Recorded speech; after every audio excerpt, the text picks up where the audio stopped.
V এর আসল নাম কিম তাহায়ুং। ভি 30 ডিসেম্বর 1995 সাউথ কোরিয়ার ডায়েগু শহরে একটি কৃষক পরিবারে জন্মগ্রহণ করে। ভি তার 3 ভাই বোনদের মধ্যে সবার বড়। তার পরিবারের ফিনান্সিয়াল অবস্থা খারাপ হওয়ার কারণে ভি এর বাবা মা দুজনেই কৃষিকাজ করতেন। দ্যাটস ওয়াই ভি এর সঙ্গে তাদের খুব বেশি সময় কাটানোর সুযোগ হতো না, এবং ভি কিন্তু এই কারণে ছোটবেলা থেকেই তার দাদির কাছেই বড় হয়েছিল। ভি এক ইন্টারভিউতে জানিয়েছিল তার দাদি তাকে 14 বছর ধরে লালন পালন করেছে এবং তার দাদি তার অনেক কাছের একজন মানুষ ছিলেন। এনিওয়ে, কৃষক পরিবারে বেড়ে ওঠায় ভি এর ছোটবেলায় কোনো বড় স্বপ্ন তো ছিল না। সে খুব ছোট থেকেই ধরেই নিয়েছিল বড় হয়ে সে তার বাবার মতোই কৃষক হবে। বাট ভি এর এই চিন্তা ভাবনা টোটালি পাল্টে যায় যখন ভি তার বাবার ইন্সপিরেশনে স্যাক্সোফোন বাজানো শেখা শুরু করে। আর ব্যাস তখন থেকেই তার ভিতরে মিউজিকের প্রতি আগ্রহের বীজ একটু একটু করে বোনা শুরু হয়। কিন্তু এখানে একটা কথা আছে, ভি তার বাবার ইন্সপিরেশনে মিউজিকে হাতে খড়ি পেলেও তার বাবা মায়ের করা ইনস্ট্রাকশন ছিল মিউজিক নিয়ে ক্যারিয়ার পার্সিউ করা যাবে না।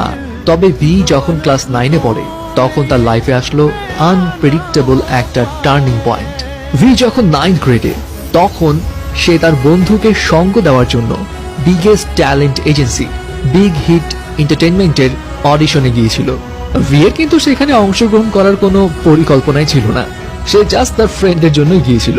কিন্তু হঠাৎ করে বিগ হিট এন্টারটেইনমেন্টের একজন সদস্য ভি কে ওই শোতে পার্টিসিপেট করতে বলে।